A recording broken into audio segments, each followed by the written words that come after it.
Oke, halo, selamat pagi untuk semuanya. Kita berjumpa kembali di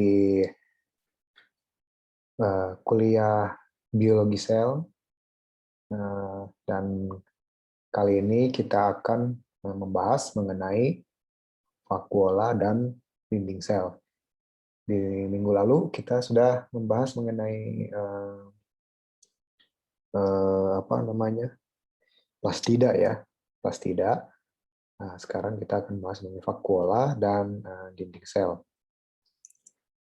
Eh, Sebelum kita lanjut, saya hanya ingin menyampaikan satu hal.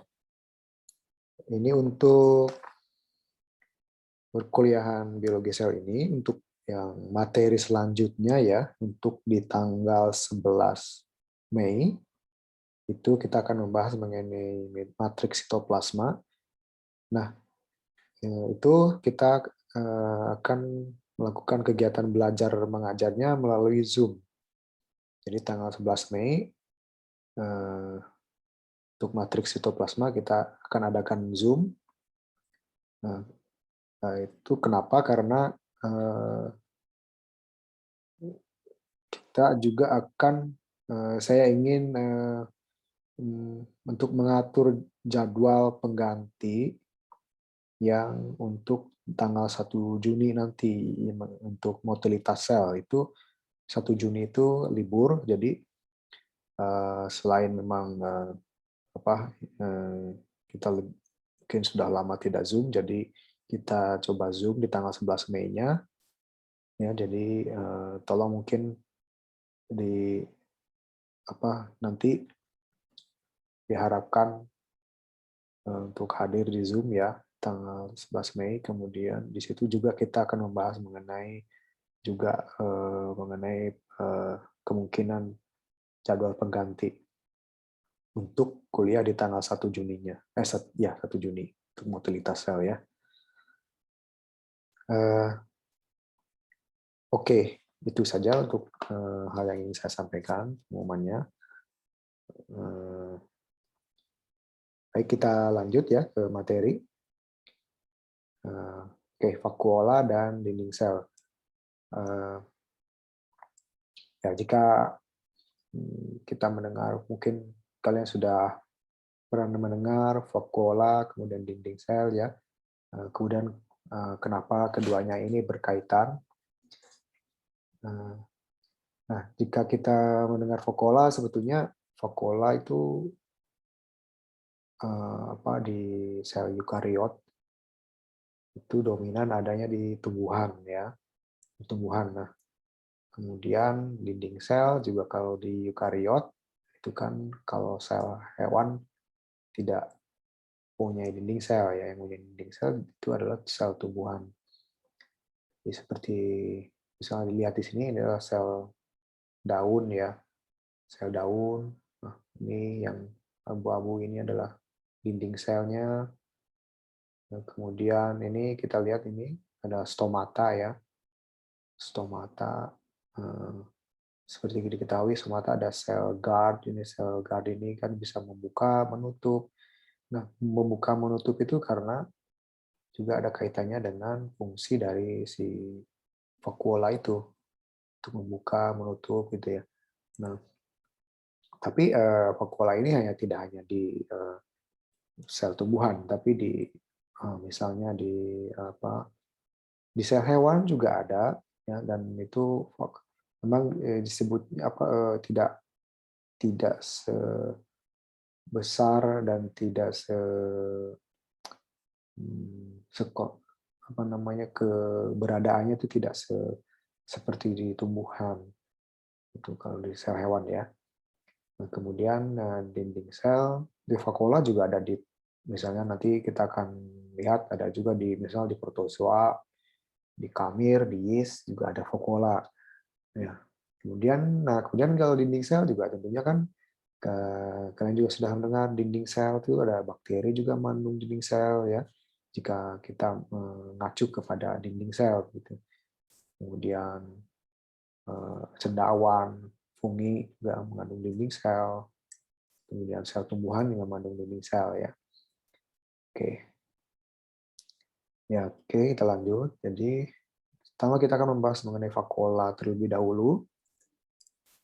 Nah, ini ya gambar kartun misalnya untuk membedakan apa namanya membandingkan sel hewan dan sel tumbuhan. Jadi ini sel tumbuhan biasanya tipikal sel tumbuhan tidak semua seperti ini ya, tapi pada umumnya bisa dilihat sel tumbuhan yang sudah dewasa itu seperti ini. Jadi jika dilihat ini bentuknya ya seperti ini misalnya. Ini dinding sel yang di luar ini ya, dinding sel, kemudian di dalamnya ada membran sel juga sama ya seperti ini. Ini membran sel, ini juga ada membran sel, tapi di luarnya ada dinding sel untuk tumbuhan. Nah, dinding sel ini cukup kaku dia, jadi kaku sehingga dia bisa si sel tumbuhan itu bisa membentuk gitu. Jadi bisa dibayangkan misalnya kayak seperti kotak kardus gitu ya, bisa kita ada bentuk persegi panjang, misalnya kubus segala macam. Nah, itu karena kan di kardus itu di luarannya itu rigid, kaku ya. Nah, ini juga sama untuk sel tumbuhan itu dia bentuknya kaku, rigid karena ada dinding sel di sini. Nah, kemudian jika kita lihat di dalamnya, eh, pada umumnya itu di sel tumbuhan dewasa itu atau bahkan yang sel yang muda juga sebetulnya ya, itu ruang di dalam selnya itu lebih banyak dipenuhi atau dikuasai oleh vakuola di sini. Ya, jadi seperti dilihat misalnya ini kloroplas, mitokondria ya inti sel ini seperti dia ya terdesak di pinggir-pinggir sel. Ya, sementara di tengah-tengah ini seperti yang ini isinya vakuola ya. Ini vakuola. Nah, berbeda halnya dengan misalnya sel hewan. Ya, sel hewan ini hampir misalnya vakuola itu tidak terlihat ya. Nah, nanti kita akan lihat juga bahwa di sel hewan itu di materi yang aparatus Golgi misalnya kita membahas mengenai apa yang disebut lisosom ya. Nah, itu sebenarnya lisosom itu kalau di sel hewan itu ekuivalennya di tumbuhan itu sebenarnya vakuola ya. Nah, sel hewan seperti ini ya tidak punya dinding sel, tidak punya kloroplas, kemudian vakuolanya juga kadang sering tidak nampak, tidak senyata di tumbuhan ya. Nah, ini vakuola ini dan dinding sel ini, dinding sel kaku, kemudian vakuola ini juga di dalamnya ini kan cairan ya, larutan ya. Ini. Nah, ini yang mempunyai banyak fungsi, salah satunya juga untuk memberikan tekanan ke dalam sel itu supaya sel itu seperti bayangkan mungkin Anda seperti apa ban ya.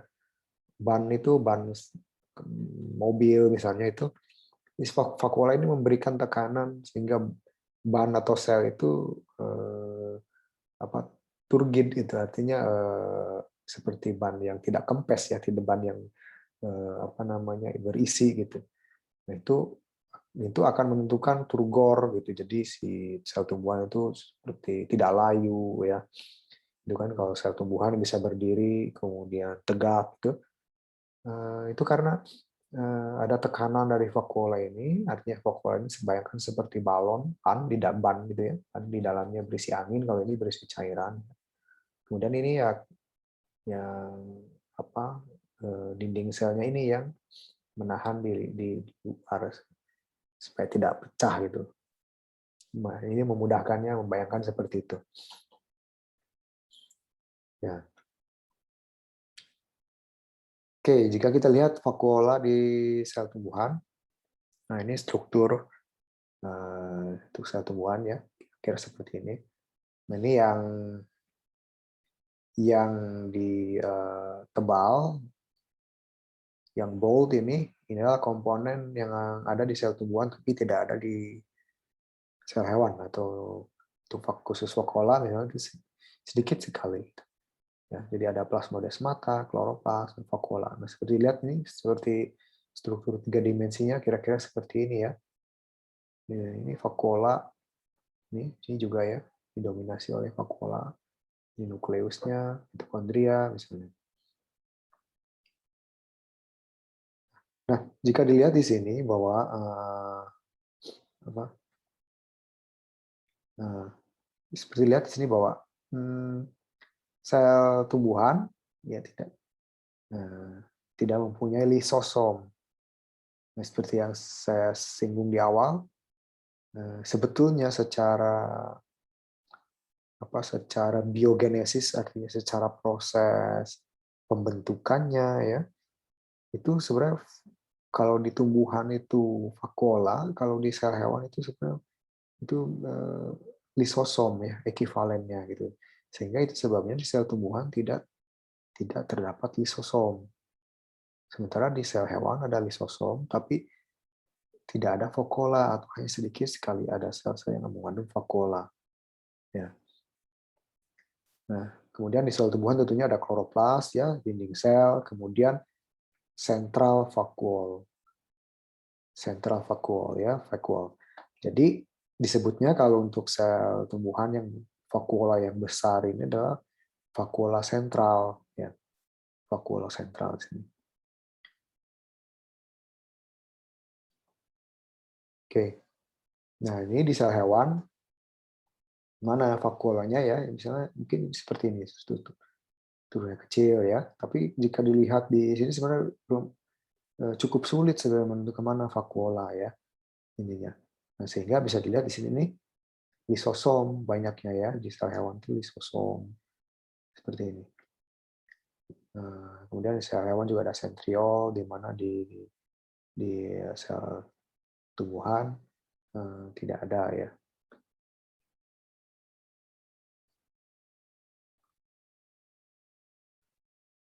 Oke, jadi vakuola sebetulnya secara definisi sederhananya, vakuola ya sebuah organel yang dilindungi oleh membran. Ya, itu saja sebenarnya. Jadi, berbeda dengan yang sudah kita bahas ya, itu kan kompleks strukturnya misal, apalagi misalnya inti sel ya, inti sel kompleks kan ada misalnya pori-pori dan lainnya, kemudian retikulum endoplasma seperti yang kita bahas, dan retikulum endoplasma halus, kasar, kemudian aparatus Golgi. Nah, itu ada apa namanya struktur berlapis-lapis, berlipat-lipat seperti itu. Nah, vakuola sederhana sebenarnya. Di sini ada semacam gelembung yang atau organel ya yang diselubungi oleh membran. Nah, membrannya itu untuk vakuola disebut tonoplas, sebutnya membran vakuola. Nah, di tumbuhan ini seperti akan kita lihat vakuola ini fungsinya cukup beragam. Ya, cukup beragam. Misalnya beda dengan inti sel, retikulum endoplasma gitu ya. Itu memang fungsinya ada beberapa juga, tapi biasanya tidak sudah tertentu ya. Jadi retikulum endoplasma kasar misalnya, dengan lebih ke sintesis protein gitu ya. Nah, untuk vakuola ini ya, bermacam-macam seperti akan kita lihat nanti ya. Ya, jadi mayoritas isi sel tumbuhan itu biasanya diisi oleh vakuola. Nah, kemudian misalnya di protozoa ya, di amuba misalnya, apa, ya misalnya di amuba protozoa itu ada vakuola juga, tapi vakuolanya ini berperan dalam proses fagositosis. Jadi fagositosis itu untuk ya istilah memasukkan materi dari luar ke dalam sel ya. Fagosit jadi seperti diambil, dimakan gitu. Nah, seperti dilihat di sini biasanya misalnya ini suatu protozoa misal amuba ya. Nah, kemudian dia amuba di luar selnya ini di dalam sel ya. Ini sitosolnya. Di sini misalnya ada bakteri. Nah, bakteri ini kan ada punya struktur luar ya. Nah, kemudian di membran amuba itu ada semacam reseptor, artinya dia berupa protein ya, itu menangkap match gitu dengan struktur dari bakteri itu, protein di bakteri ini. Nah, jika ada match, nah ini kemudian mengirimkan sinyal sehingga nanti akan terbentuk seperti ini. Dia akan mulai dilingkupi ya oleh membran, oleh struktur ini. Jadi seperti ya ditelungkup ya. Kemudian terus proses melingkup. Nah, ini disebut pseudopod disebutnya. Terbentuk pseudopod, kemudian ini melebur ya sehingga si bakteri ini sudah terliputi ya, sehingga kemudian terselubungi oleh selaput seperti ini, membran sini. Nah, ini disebutnya vakuola fagosit ya, vakuola fagosit. Jadi namanya vakuola terbentuk karena proses fagositosis. Nah, vakuola fagosit ini nanti akan biasanya bergabung dengan endosom awal, disebutnya early endosom ya. Masih ingat ya di materi aparatus Golgi ada yang melebur, tapi ada juga yang sifatnya transient, atau transient itu sementara ya. Jadi misalnya ini bergabung kemudian lepas lagi gitu ya. Tapi intinya adalah ini sudah dilingkupi oleh membran ini sehingga ini disebut vakuola fagositosis. Nah, kemudian setelah lama pematangan ya, kemudian ini nanti bakterinya ini akan di degradasi, artinya di digest ya, dicerna gitu, di sini. Jadi artinya kan dia memakan bakteri kan, nah, bakterinya ini dicerna seperti pencernaannya di sini ya. Nah, ini jadi dia melalui vakuola fagosit. Nah, dilihat di sini istilahnya ya, karena ini bukan tumbuhan, itu disebutnya mature lysosome. Jadi lisosom yang sudah matang. Nah, ya, jadi vakuola ini fungsinya bisa untuk fagositosis. Ya, seperti dilihat di sini ya. Di sini yang panjang ini adalah bakteri batang ya. Kemudian ini sel amibanya ya. Ini pseudopodnya ini. Kemudian ini fagosom. Nah, ini vakuola fagosit itu disebut juga, mungkin disebutnya bisa disebut juga fagosom ya. Nah, mulai terbentuk di sini. Oke, kemudian bentuk-bentuk vakuola ya, misalnya ini adalah struktur di sel yeast, kamir ya. Yeast ini kan di sini berarti cendawan ya, kamir itu. Misalnya seperti Saccharomyces cerevisiae misalnya. Nah, ini vakuolanya bisa terlihat di sini ya. Kemudian, nah ini misalnya untuk di protozoa seperti Paramecium misalnya. Itu ada vakuola, misalnya vakuola kontraktil disebutnya ini. Nah, seperti bintang ini, vakuola kontraktil. Ya, kemudian ada juga vakuola makanan, food vacuole. Nah, ini vakuola makanan sepertinya mirip yang tadi, yang untuk fagositosis tadi ya. Nah, kemudian yang ini sel tumbuhan ya. Sel tumbuhan ini sudah dilihat vakuola seperti ini. Jadi untuk di sel yeast dan sel hewan, biasanya vakuola itu ini berfungsi sebagai organ penyimpanan sementara atau transport ya. Nah, kemudian untuk protozoa disebut fagosom, berfungsi untuk memasukkan partikel makanan dari lingkungan ke dalam selnya dengan cara fagositosis yang tadi yang saya jelaskan sebelumnya ya.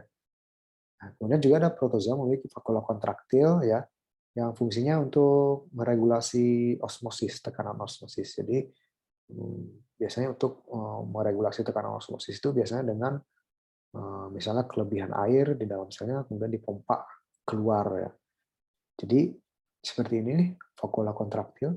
Nah, kalau bisa dilihat di bawah mikroskopnya bisa terlihat seperti ini. Ya. Disebutnya kontraktil karena dia bisa kontrak seperti, bayangkan mungkin seperti jantung itu, bisa kembang kempis seperti itu ya. Jadi kalau misalnya ini kan dia hidup di dalam air ya. Jika misalnya lingkungannya itu air yang misalnya di sini itu apa namanya, tekanan osmotiknya lebih tinggi, air bisa masuk banyak ke dalam, ya. Nah, sehingga untuk mencegah sel ini pecah, gitu, karena kebanyakan air di dalam, ya ini misalnya si vakuola kontraktil ini nanti akan mengeluarkan kelebihan airnya itu dari dalam tubuhnya. Nah, kemudian ini ya vakuola sentral tentunya ya. Nah, vakuola sentral fungsinya banyak, misalnya, tapi salah satunya adalah untuk penyimpanan ya, bisa penyimpanan makanan atau penyimpanan apa namanya protein misalnya, dan juga untuk pencernaan intraseluler. Jadi di sini juga bisa berfungsi. Di sini banyak sekali biasanya enzim-enzim untuk apa namanya hidrolisis misalnya. Jadi misalnya di sini ada apa namanya material-material atau bahan-bahan organik yang harus dipecah oleh sel ya, di metabolisme sel. Nah, itu terjadinya di sini. Oke, nah salah satu fungsi khusus dan juga fungsi yang utama dari vakuola sentral di tumbuhan itu adalah untuk menjaga turgiditas sel. Ya, seperti saya terangkan di awal sekali tadi. Jadi vakuola ini seperti dilihat ya, sel tumbuhan itu kan tidak bisa bergerak. Dia harus mampu misalnya tegak berdiri gitu ya. Nah, itu bisa seperti itu karena adanya turgor, tekanan turgor ya. Jadi tekanan turgor itu sel itu jadi seperti apa namanya penuh ya, kokoh gitu. Karena di dalamnya ada misalnya cukup air, jadi sehingga dia bisa itu ya seperti bayangkan saja mungkin seperti apa namanya ban kendaraan itu dia penuh gitu ya, ada udara di dalamnya. Kalau ini kan berarti isinya adalah cairan di dalamnya. Nah, kalau misalnya nanti itu kekurangan air, misalnya tumbuhan itu ya, nah karena kekurangan air itu bisa menyebabkan layu. Ya, karena si vakuola itu tidak bisa mempertahankan, tidak akan memberikan tekanan yang cukup ke dalam sel untuk bisa turgor ya, karena airnya kurang. Jadi vakuola itu di tumbuhan itu menjaga tekanan turgor sehingga jaringan tumbuhan tidak layu. Ya. Nah, di dalam vakuola itu biasanya memiliki konsentrasi solut yang tinggi. Jadi artinya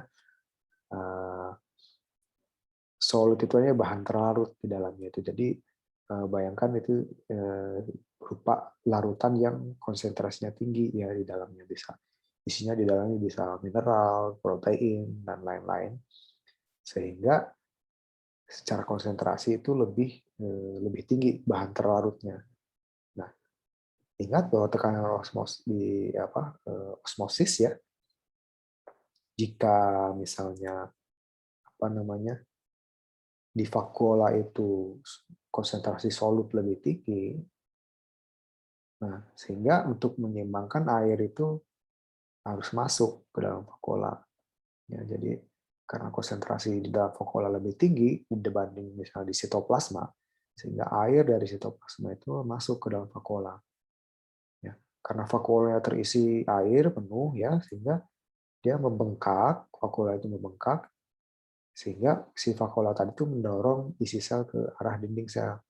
Seperti yang di awal tadi yang saya gambarkan kartun itu ya. Jadi kalau vakuolanya itu besar gitu ya, sehingga kloroplas, inti sel dan lainnya itu ada di pinggir-pinggir.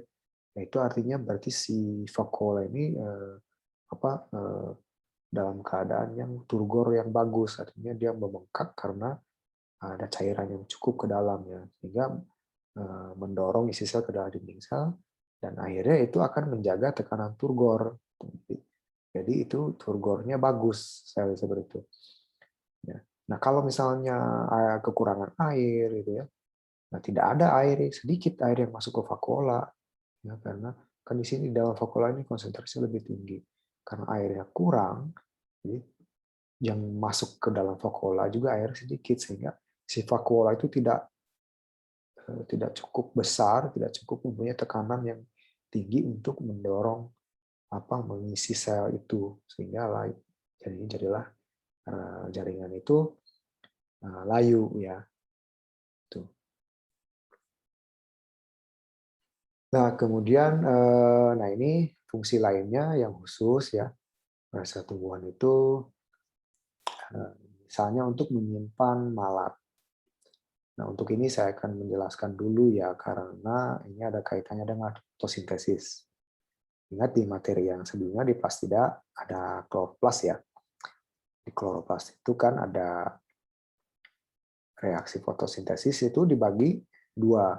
Ada fotosintesis yang artinya reaksi terang, yang cahaya itu ya menunjukkan foton cahaya, dan reaksi gelap. Reaksi terang itu kan yang terjadi pemecahan air, kemudian transport elektron ya, transport elektron di fotosistem 2, fotosistem 1.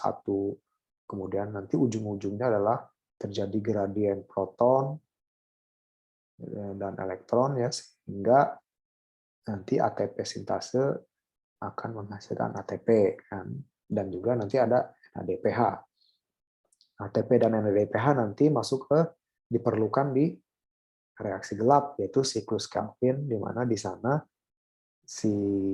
dalam siklus Kelvin ini itu kan karbon dioksida ditangkap ya, kemudian itu nanti akan memerlukan ATP untuk membentuk sampai akhirnya terjadi pembentukan glukosa kan ya. Nah, nah, nah itu biasanya kalau di tanaman itu tumbuhan itu ada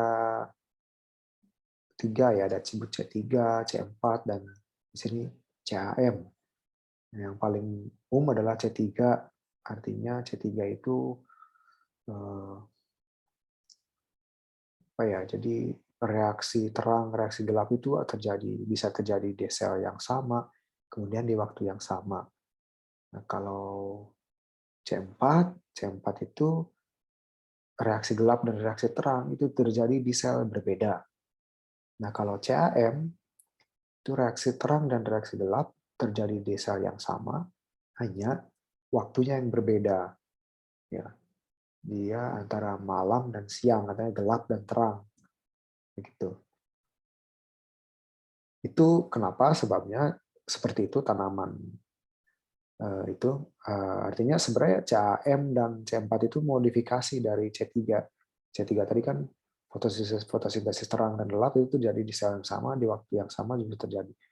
Itu nanti ada yang disebut dengan fotorespirasi. Ini tidak akan dijelaskan di sini ya karena itu sudah materi lain. Jadi bisa kalian lihat ya, disebut fotorespirasi itu artinya ingat di siklus Kelvin ya, siklus Kelvin itu kan yang ditangkap harusnya yang dimasukkan di ribulosa bisfosfat itu kan karbon dioksida. Nah, kadang itu terjadi kesalahan Rubisco itu. Yang ditangkap itu bukan CO2, tapi malah oksigen. Jadi justru oksigen yang ditangkap dalam siklus Kelvin itu, sehingga terjadilah fotorespirasi.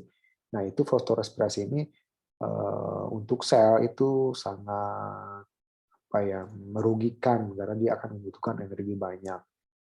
Untuk strateginya, untuk menghindari itu adalah ada CAM ini salah satunya dan C4 tadi ya. Jadi kalau CAM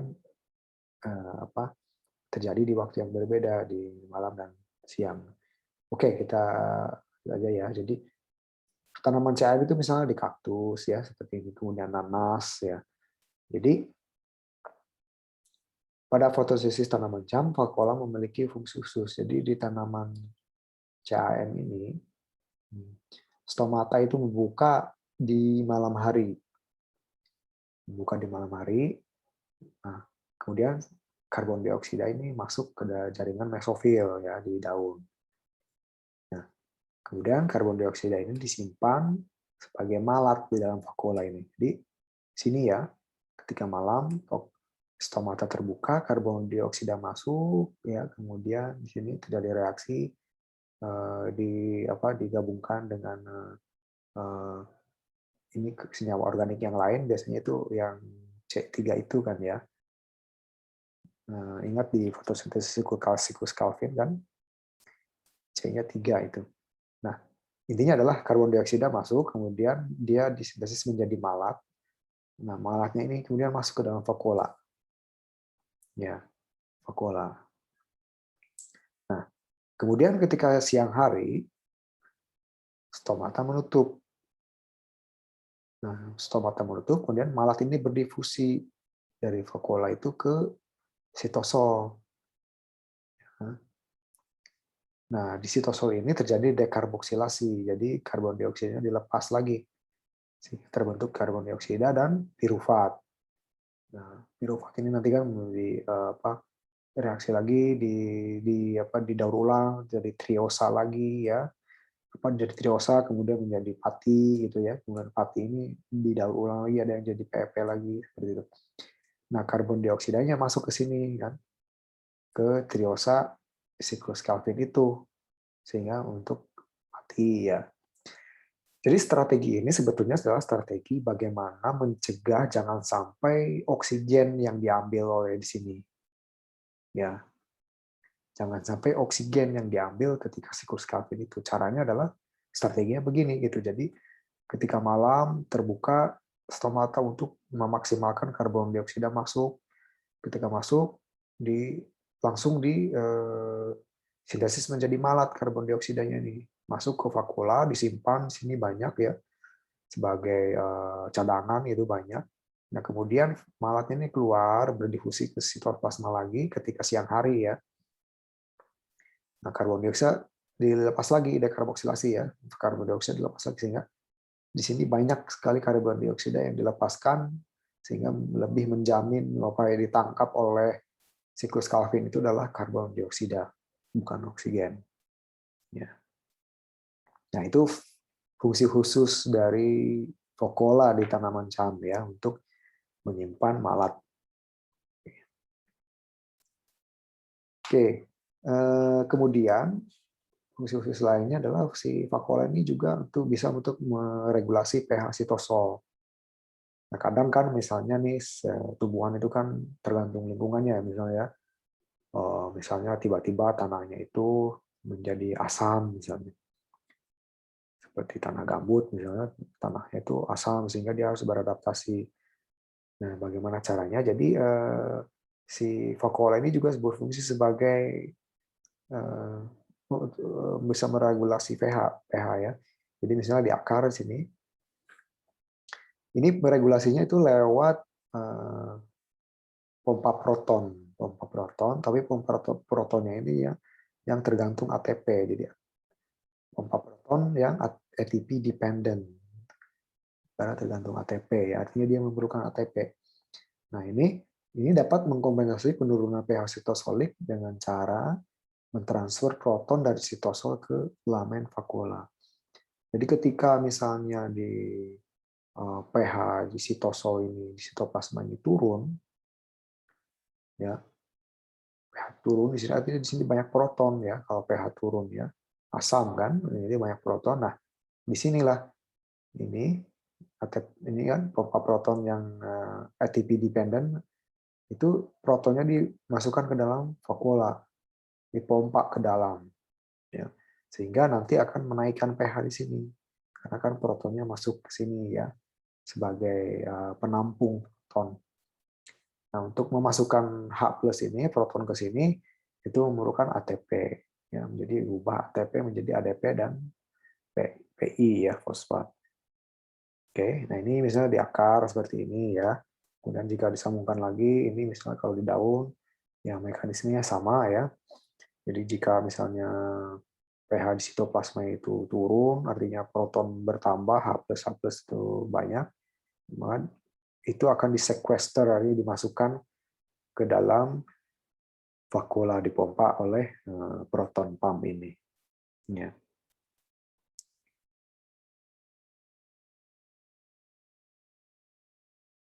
Nah, kemudian fungsi lainnya adalah juga vakuola ini di tumbuhan ya, itu sebagai penyimpanan protein. Nah, jadi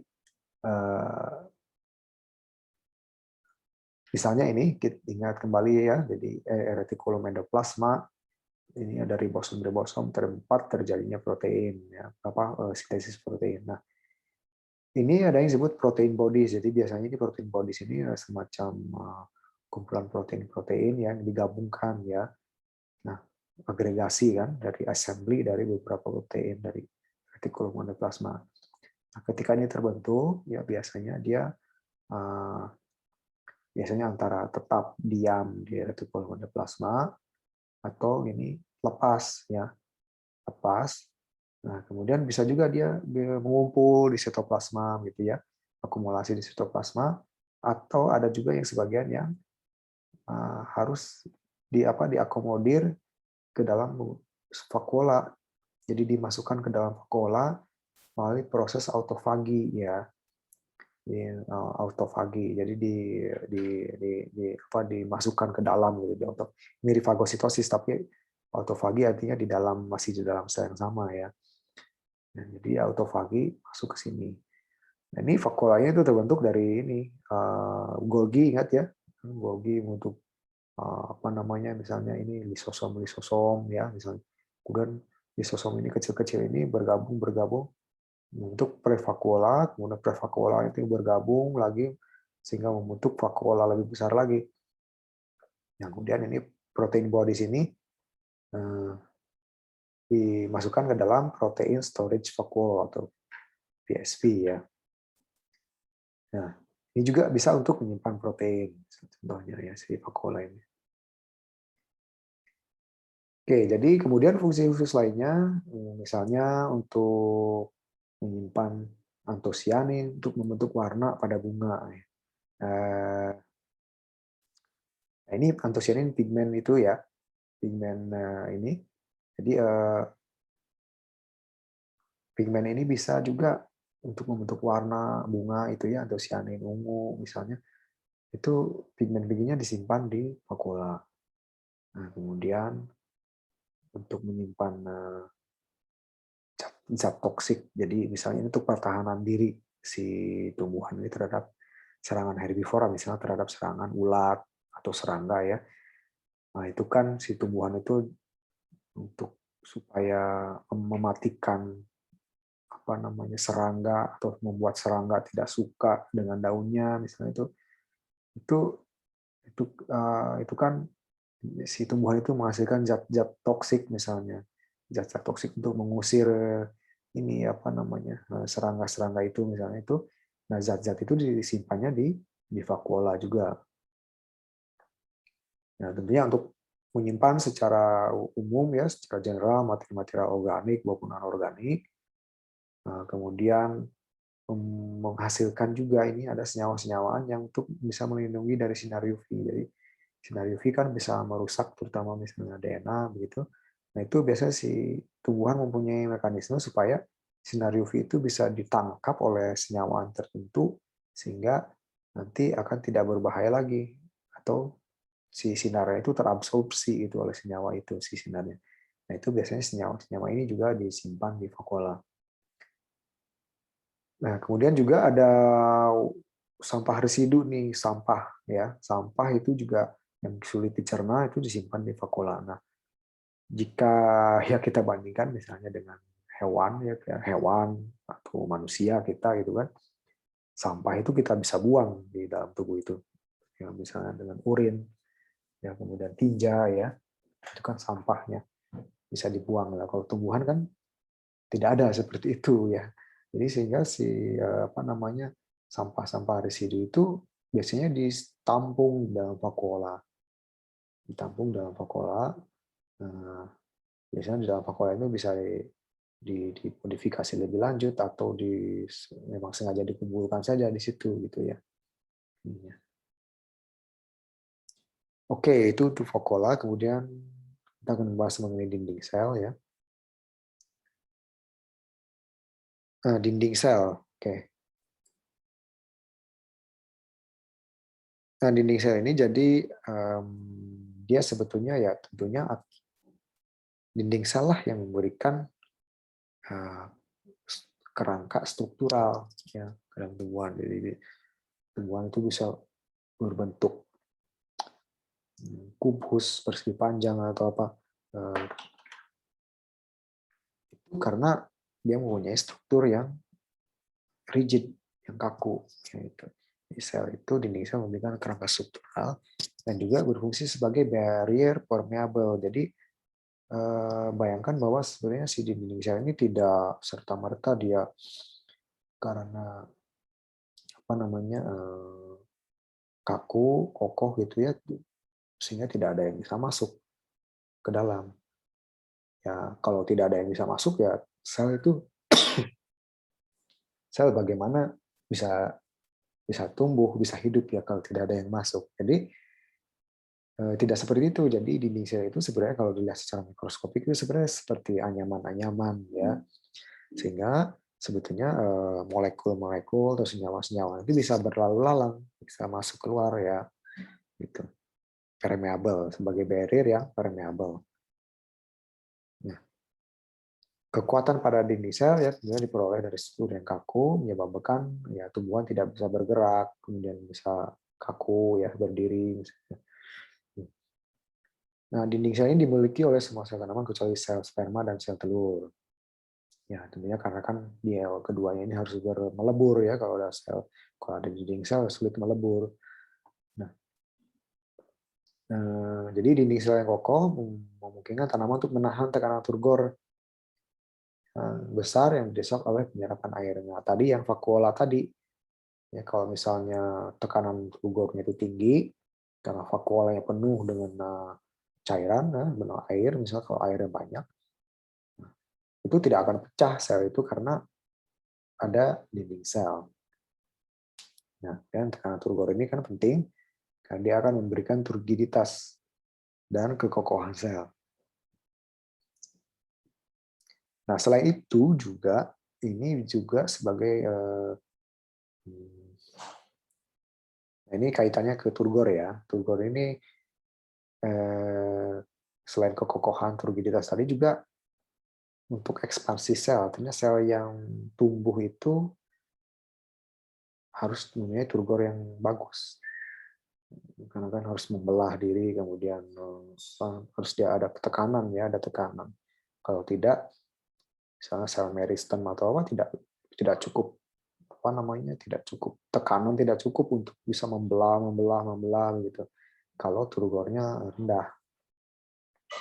Nah, jadi dinding sel ini ada barrier permeable untuk molekul besar, misalnya air, gas ya, kemudian ion dan molekul kecil yang larut air seperti gula dan asam amino. Nah, jadi jika dilihat lapisan dinding sel ini, secara umum misalnya dibagi 3 ya, jadi strukturnya kira-kira seperti ini ya. Jadi ada yang disebut middle lamella ini yang ya. Middle lamella itu bisa dibayangkan, kalian bisa bayangkan bahwa sel itu kan banyak. Jadi ada sel tumbuhan, sel.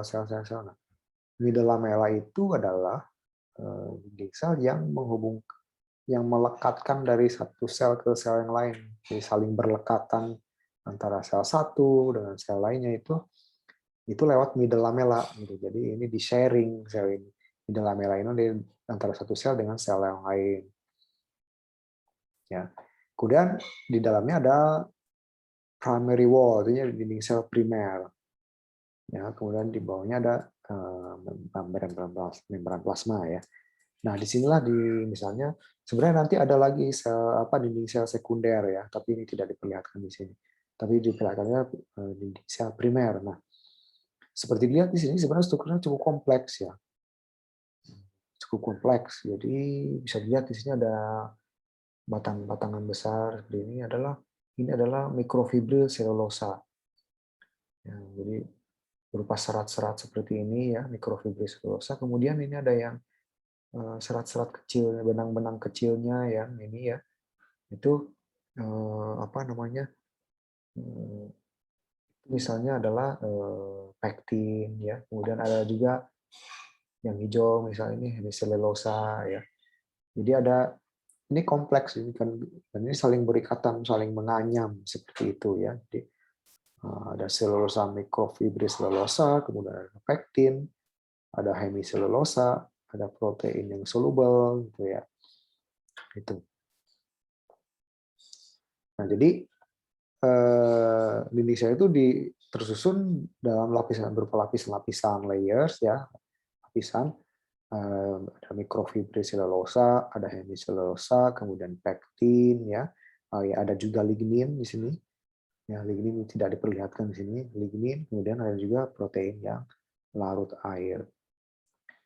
Ya, oke, jadi tiga susunan ya, tiga lapisan primary cell wall, middle lamella, dan secondary cell wall tidak diperlihatkan di sini.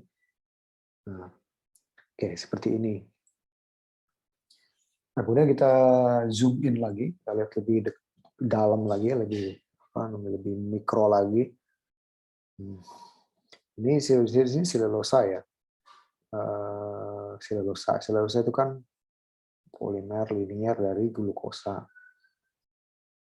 Nah, selulosa ini membentuk rantai lurus, dan ya seperti ini. Dan ini nanti rantai-rantai lurus ini nanti akan saling melilit seperti ini, kemudian menggabung membentuk apa yang disebut dengan mikrofibril, ya mikrofibril selulosa. Nah kemudian sudah lihat di sini mikrofibril selulosa ini kan seperti ada selaputnya ya, atau selongsongnya di sini. Nah itu biasanya gabungan dari misalnya hemiselulosa, ya, dan pektin, hemiselulosa, pektin dan lain-lainnya. Itu membentuk selubungnya ini. Nah, jadi ini mikrofibril. Kemudian seperti dilihat di sini ya, hemiselulosa misalnya, ini hemiselulosa ini kemudian membungkus si mikrofibril selulosa ini. Kemudian di sini ada juga pektin ya. Kemudian di sini ada yang kuning-kuning misalnya ekstensin. Nah, kemudian mikrofibril ini mengelompok, menggabung seperti ini, menyatu, membentuklah apa yang disebut dengan makrofibril. Ya, makrofibril. Jadi sudah di sini misalnya ya, mikrofibril selulosa itu terhubung ya dengan hemiselulosa dan glikoprotein yang disebut ekstensin ini ya.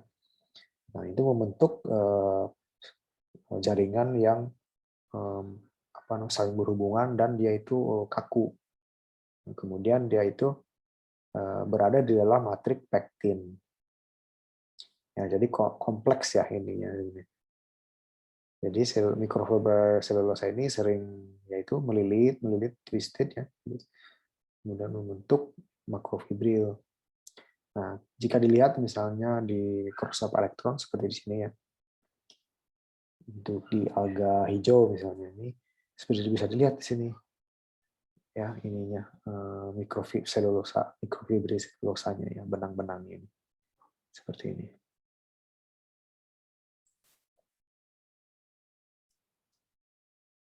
Oke, kemudian untuk selulosa dan hemiselulosa. Selulosa itu merupakan yang paling dominan untuk di dinding sel.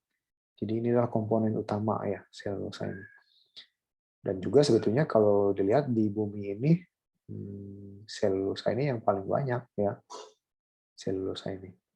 Senyawa organik karbon yang paling banyak. Ya. Nah, jadi selulosa adalah polimer tidak bercabang yang menghubungkan ribuan unit beta D glukosa dengan ikatan beta 14. Ya. Nah, 50 sampai 60 molekul ini bisa menjadi bentuk mikrofibril tadi ya.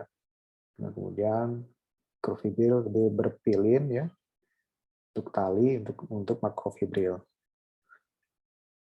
Nah, ini makrofibril ini kuat secara struktur ya. Jadi misalnya ini dia sebenarnya sama dengan baja dengan ukuran yang sama ya. Nah, ini ininya ikatannya ya saling untuk polimer dari selulosa ini. Nah, hemiselulosa apa? Nah, hemiselulosa dia berbeda secara kimia dan struktur dari selulosa. Jadi hemiselulosa terutama hemiselulosa ini adalah karena dia itu polisakaridanya heterogen. Heterogen, tidak hanya glukosa ya, dan kemudian dia mengandung rantai panjang lurus dari jenis gula misalnya glukosa atau silosa. Ya. Jadi tidak hanya glukosa saja. Kemudian selain itu, dia juga memiliki rantai samping. Rantai samping pendek yang terikat pada ringan kaku. Jadi misalnya seperti ini ya, ini rantai samping. Ini kan rantai lurusnya, nah kemudian ada rantai samping di sini. Nah, rantai samping ini biasanya mengandung beberapa macam gula, bisa heksosa, glukosa heksosa ya. Ada galaktosa, manosa, pentosa, silosa, arabinosa misalnya. Untuk yang rantai sampingnya ini. Nah, itu jadi perbedaannya antara selulosa dan hemiselulosa. Kemudian pektin juga merupakan komponen utama dinding sel selain selulosa dan hemiselulosa. Pektin juga merupakan polisakarida bercabang juga. Nah, tapi kemudian ini dia memiliki tulang punggung atau backbone. Jadi dia bercabang tapi mempunyai backbone. Si cabangannya itu akan nanti akan ada backbone-nya, tulang punggungnya yang disebut rhamnogalacturonan. Nah, ini dia bermuatan negatif. Nah, jadi dalam rhamnogalacturonan itu adalah polimer dari asam galacturonic acid, galacturonic acid ya, dan rhamnus yang bermuatan negatif. Nah, ini muatan negatif ini penting karena nanti akan berkaitan dengan struktur pektin itu.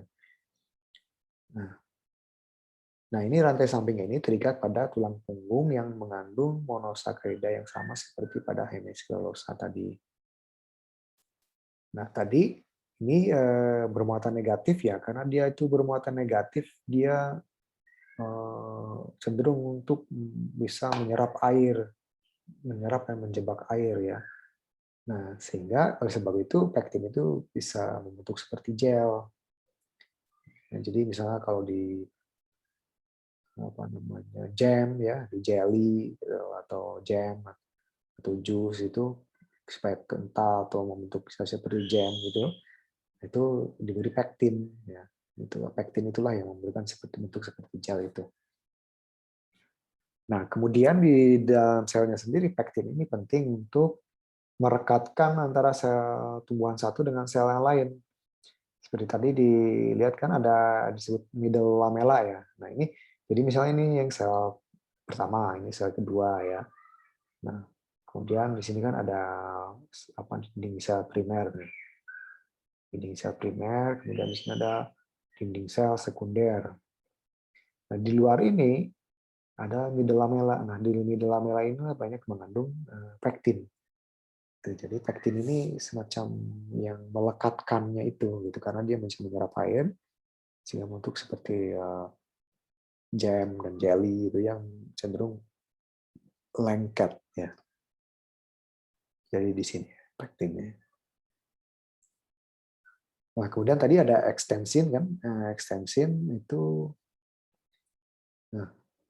jadi glikoprotein ya. Jadi ada gula dengan protein disebut ekstensin. Nah, jadi dia biasanya rigid ya, jadi kaku sekali, kemudian bentuknya seperti batang. Nah, ini biasanya dia teranyam ke dalam polisakarida tadi dengan selulosa misalnya. Jadi teranyam di dalam itu tadi yang selulosa, ini selulosa dan lain-lain.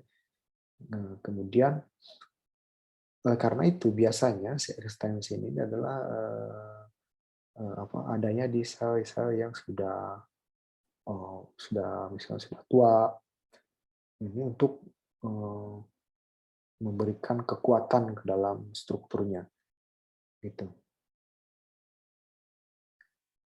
Nah, tentunya di awalnya ekstensi ini kan dimasukkan, dideposit ke dalam sel itu berbentuk soluble, tapi setelah dideposit, dimasukkan gitu, terkumpul, kemudian ini dia membentuk ikatan kovalen crosslink. Jadi ikatan crosslink ya, silang. Jadi ikatan silang nanti kovalen bentuknya. Nah, itu ikatannya ini itu biasanya dengan selulosa sehingga nanti dia akan membentuk protein dan polisakarida kompleks. Nah, ini jadi nanti dia terintegrasi ke sana si ekstensinya ini.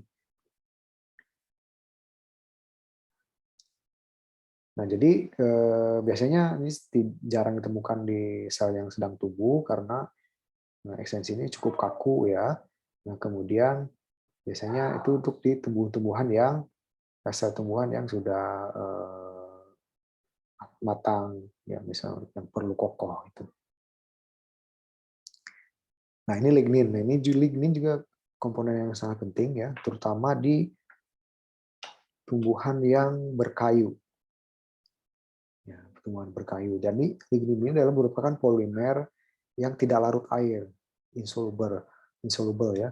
Tapi ini polimernya itu dari monomer yang berupa alkohol aromatik. Jadi senyawa alkohol aromatik itu ada alkoholnya, gugus alkoholnya, tapi dia bentuk cincin. Ya, aromatik itu cincin. Nah, ini biasanya terletak di antara fibril selulosa. Nah, ini biasanya ya untuk kekokohan itu tadi. Nah, kekokohan biasanya banyak ada di tumbuhan yang berkayu, itu banyak ligninnya. Nah, karena itu sebetulnya lignin ini cukup banyak kalau tumbuhan berkayu ya. Jadi 25% dari bobot kering tumbuhan berkayu itu lignin. Sehingga dia di bumi ini ya kedua paling banyak setelah selulosa ya, lignin ini. Nah, kemudian untuk sintesis dinding sel, jadi tadi kan ada untuk ini ya, untuk apa namanya, struktur tadi dinding sel itu ada tahap satu, misalnya itu ada lamela tengah berada di antara beberapa dinding sel, di antara beberapa dinding sel ya, kemudian merekatkan sel yang satu dengan yang lainnya, itu lamela tengah. Kemudian tahap keduanya ada membentuk dinding sel primer tadi, yang primer, yang utama ya, yang luar. Jadi setelah lamela itu tadi, middle lamela itu ada dinding sel primer. Nah, terbentuk itu biasanya pas ya waktu sel masih tumbuh, karena ini primer kan yang pertama, yang utama. Nah, kemudian selus mengandung mikrofibri selulosa, hemiselulosa, pektin, glikoprotein. Ya, nah itu biasanya susunannya itu sedikit longgar. Ya, jadi bisa dibayangkan ini bisa disebut sebagai struktur pertama untuk melingkupi, membungkus sel ya. Nah, jadi dia biasanya strukturnya tidak sepadat misalnya yang dinding sel sekunder. Ini masih agak longgar. Nah, untuk dinding sel sekunder biasanya terjadi di sel yang sudah tumbuh. Jadi ini kan sel yang tumbuh kan tentunya membentuk yang primer dulu kan ya. Setelah primer selesai, sel itu kemudian tumbuh, menua gitu ya. Selesai tumbuh, nah barulah dia untuk lebih kokoh lagi itu membentuk dinding sel sekunder. Nah, jadi dinding sel sekunder ini lebih kokoh dan tebal daripada dinding sel primer. Nah, komponen utamanya selulosa dan lignin. Jadi tumbuhan berkayu gitu, itu tentunya kan berarti dinding sel sekunder ya, untuk memperkokoh strukturnya. Nah, bisa dilihat sini perbedaannya antara yang primer dengan sekunder. Jadi yang primer itu anyamannya seperti ini ya, acak, main acak ya. Kemudian sebetulnya jika dilihat sebenarnya sedikit masih ada rongga-rongga longgar ya. Nah, itu terbentuknya bisa dibayangkan sini, ini sitosol ya, kemudian ini membran sel, kemudian ini adalah mikrofibri selulosanya. Nah, kemudian di sini disebut ada roset di sini, roset. Ini adalah enzim-enzim yang untuk mensintesis selulosa. Nah, bayangkan bahwa di sini adalah roset ini bisa berpindah-pindah di sini, bisa bergerak untuk menganyam ya. Jadi dia bisa pindah ke sini, dari sini bergerak ke sini, ya. Kemudian ini bergerak ke sini, sehingga terbentuklah anyaman-anyaman ini, mikrofibri selulosa ini. Nah, itu untuk yang primer. Untuk yang sekunder, ini pergerakannya biasanya ini tegak lurus. Jadi rosetanya seperti ini bergerak ya, misalnya ke sini ya, kemudian yang ini sini. Jadi anyamannya lebih ke tegak lurus. Dan ini biasanya seperti dilihat di sini ya di Microsoft Electron ini lebih rapat. Dan ini kan rapat dan cenderung tegak lurus ya. Ini ke sini misalnya ini ke sini gitu ya. Jadi apa namanya dinding sel sekunder ini lebih padat, lebih rapat ya dibanding dinding sel primer ini.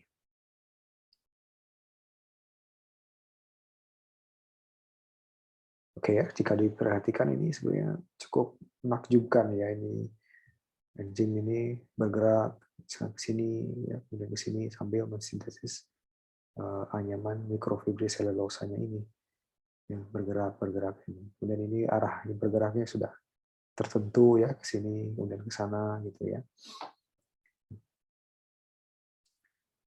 Oke, ini adalah video YouTube ya. Ini sebenarnya videonya cukup panjang, jadi kalian bisa putar saja ya di sini nanti ya. Artinya nanti kan saya ada PDF-nya, jadi PDF-nya itu bisa diputar YouTube-nya. Ini cukup panjang, sekitar 15 menitan. Jadi intinya ini adalah menerangkan dinding sel secara lebih detail. Dinding sel secara lebih detail ya, dari strukturnya tadi, mikrofibril dan lain-lain. Jadi ini cukup komprehensif, jadi kalian bisa perdalam di video ini untuk mendalami lagi tentang dinding selnya ya. Jadi kalau saya putar sekarang mungkin videonya jadi bisa video lecture ini jadi terlalu lama, jadi kalian nanti bisa putar saja. Jika ada masalah dengan pemutaran videonya bisa hubungi saya, atau sebenarnya di sini ada saya sudah ini kan linknya ya, jadi bisa di copy paste juga di browser atau bisa klik langsung di sini ya. Nah, oke, ini akan play ya, sekitar 15 menitan. Saya akan skip saja. Baik, jadi itu saja materinya untuk kali ini tentang vakuola dan dinding sel. Oke, kita bertemu lagi nanti di matriks sitoplasma. Dan saya rencanakan Zoom ya. Saya akan rencanakan Zoom.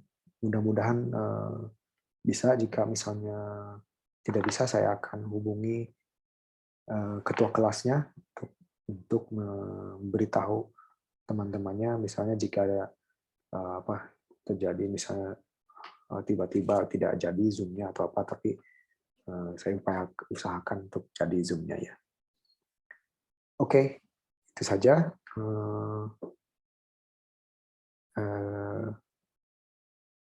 Terima kasih untuk perhatiannya. Jadi kemudian kita berjumpa lagi di kesempatan yang datang.